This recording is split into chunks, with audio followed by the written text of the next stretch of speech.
There's something I've been struggling with lately, and that's what I want to talk about in this video. Specifically, player engagement. How do you get your players engaged in your game? And by that I mean engaged more than just when they show up and play. Anyone can just show up and sit down for 4 hours and roll some dice and then go home. But there's those players, there's those games where people just show up, play, and leave, and then you never hear from them again until next time. And then there's the groups where they're all actively involved. They're talking about the game between the games. They're sharing memes. You know, it's like the game is like a part of their life. Those are the games that really give, at least me, and I know other dungeon masters, those are the gold nuggets that you fish out of the river. The ones that give you motivation and that you look forward to, and that makes the game stay on your mind. Like if you have a game where nobody ever talks about it, then you're really the only one that's ever thinking about it, or at least it feels that way. So you have nothing really reminding you to think about various party stuff, and it kind of ends up turning, like if I'm dealing with a group that they're always talking about the game, then the game's always on my mind, and I'm always imagining various fun scenarios to put the players in, and I'm getting enjoyment from their enjoyment, and it turns into this virtuous cycle of feedback, a feedback loop, where they get into the game and put energy into it, and that gives you energy, which you can put into the game and give them energy. When they don't do that, it kind of... I've never seen a game last, like, a dead chat is a dead game. I've never seen a game last that long without the players being super enthusiastic about it, because that just turns into a chore for the Dungeon Master, especially if, most DMs don't run only one game. Let's say you have 3 games. Well, if game 1 is the one with everybody super enthusiastic, and game 2 is the one where everybody's dead weight, you're probably going to spend all of your energy and time, not even on purpose, but just naturally because of all the people are talking about all the time, so it's shoved in your face. All of your attention is going to go to game 1, which is going to make game 2 even worse off. It's a negative cycle. You're not wanting to put in energy, other people don't want to put in energy, and it's a loop. So I've been trying to figure out, how do you make the first kind of group? Because that's the kind of game I want to play. It almost feels like a waste of time when you go through all this work and effort and you seem to be the only one who cares. How do you make the kind of group where everybody is in on it together and everybody's just as into it as you are? Sometimes they're even more into it than you, even though you're the DM. How can you do that? And I haven't been able to figure it out. My only thing I have are, like, trial and error and theories and watching other people and how, like, their things worked and comparing things. I think the one thing I seem to have noticed that, there might be other reasons, but at least one of them is how much you demand from the players, how much the players invest. Let me give you an example. When I started playing, whenever I run games, I'm like an evangelist type person. In other words, when I get into something, I popularize it far and wide, and I get people into it, and I usually make my own groups of those things and start them up because I get enthusiastic about something and I draw people in. Well, how do you get people into stuff? It's the same way people get free samples at the grocery store. You're not gonna get them into it by throwing them immediately into the deep end and saying, "Oh, you want to play D&D? Read this 800-page book." No, nobody's gonna do that. What you have to do is you basically do everything for them up front. You give them the character sheet that you pre-made, you tell them how to play, and all they have to do is show up and sit down. And that's been wildly successful for me in getting a massive amount of players into D&D. Like, I'm like a Johnny Appleseed for D&D. There's like tons and tons of players I've introduced to the game and who went on to play more. The problem is, this is where I've noticed is sort of a fatal flaw now that it's been a few years out and I look back. Since I did so many things for them, I kind of spoiled the players. Like, I taught them like a learned complacency. They just kind of sit back and never take initiative on their own. At least this method produces this. You teach people to sit back and never do anything on their own, and they just kind of expect you to spoon feed them the whole time. Which I was fine to do that for a long, long time, but now I'm starting to connect that with, why is there nobody ever, like, doing anything? Why does nobody know how to do anything? Why is it always like I have to do everything myself and it's always on my shoulders? That's how you get DM burnout. Well, when you feel it's kind of like when your friend asks you to help him move, so you go over his house to move this couch, and then instead of him helping you move the couch, he just goes to sleep on it while you're pushing it. You're not gonna feel good about that. You're like, what the hell? I thought this was supposed to be like a team effort. Instead, I'm doing all the work.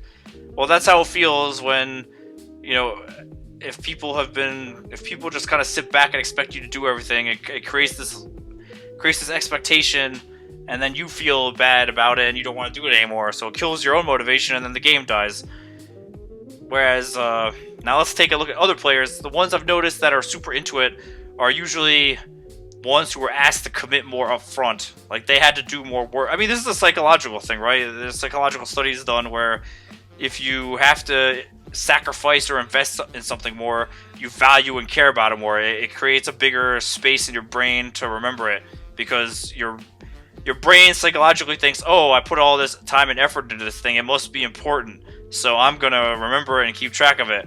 Whereas if it's something super easy, it doesn't really make an impression.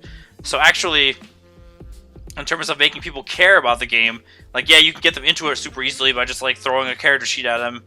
But if you want them to care, you have to make them go through some hoops, basically. You have to make them do stuff on their own and become self-sufficient and learn how to make a character and come up with their own concepts, and don't just help them make the character all the time so they never know how to do something before the game day.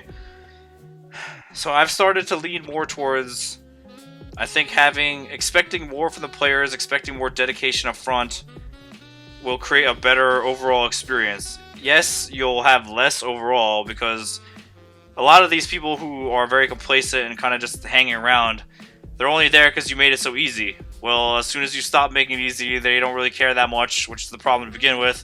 They don't care that much, so they're just going to be like, alright, I'm out. Instead of, you could say, alright, well, to play D&D now, you need to do this extra stuff. They're just going to say, okay, well, I won't play. And, for a long time, I wasn't willing to accept that, because I was like, why?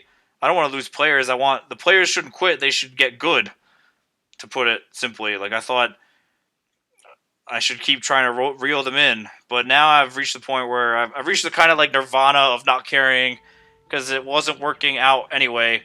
So if those people don't, if people don't want to put in the normal amount of expected effort, then fine. There's like actually a million groups of players out there that do it. It's just that I was getting hung up on these one particular set of groups. But yeah, asking for more is not like a bad thing. In fact, you're probably, maybe for the very first time, you give them the character sheet and you make stuff for them. But after that, you should start expecting to ramp them up into being self-sufficient, functional players that they don't even need you anymore. They can just go and join other groups. And those are the best players, because they tend to, they'll show up on time, they'll have all their stuff together, they'll have their dice, they'll know what they're doing, they won't take 10 minutes to pick a spell from from the player's handbook when it's their turn in combat. They'll pay attention, they'll have all of their, I do all those things, other people do those things, and it's not hard when I do it, so why should they not be expected to do it? It's not like I'm asking them to fly to the moon. This is like basic stuff. So expecting this kind of thing, actually, I had a good example of that today. I ran Diablo, and combat was taking way too long because people would always deliberate or not pay attention, and it was starting to annoy me. So I said, fine, from now on, 15 seconds, that's it. That's your turn. You should be, when I play games, like, when I play a character in combat, I can get my turn out in 5 seconds. Like, I already know I took the time to think about what I want to do, and I'm familiar enough with my character to already have, like, there's only a few realistic options for stuff that you're usually going to do. It's not every possible option under the sun. So you just pick one and you go. And it doesn't need to be super optimal. It doesn't need to be the best possible move, because that's not how it is in real life combat anyway. When somebody's trying to shoot you in the head, they don't sit there and wait for you to pick the perfect angle to dodge the bullet like it's a chess match. So I said 15 seconds, and all of a sudden everybody was paying attention and staying on board. And if they were taking too long, I could always skip them. Which normally I don't want to do that, because it feels like I don't want to be mean. It doesn't feel good to skip a character's turn, skip a player's turn, especially when you're in those games where, you take your turn for 10 seconds, then wait an hour, and then you get your turn skipped, you have to wait another hour. Well, if you think about it, that kind of leniency is what creates that in the first place. Because, like, oh, well, you can always take your turn later. No, not anymore. Now you have to take it now or else. And if you don't want to miss it, you have to pay attention. So I'm going to start trying a new series of tests, which is making games with more high demand and high commitment. And by demand, I don't mean like some crazy expectation. I just mean normal player stuff that you don't need the dungeon master to babysit you for, because that's already its own issue. So hopefully, with the players having to do stuff like that on their own, they'll be more invested in the game. They'll, like checking the game chat instead of having to be reminded to check it once a week or something. That kind of stuff. And I still don't think this is the only answer. This is like a mystery that seems to have no end. But when I find other ways, I'll make a video about that too.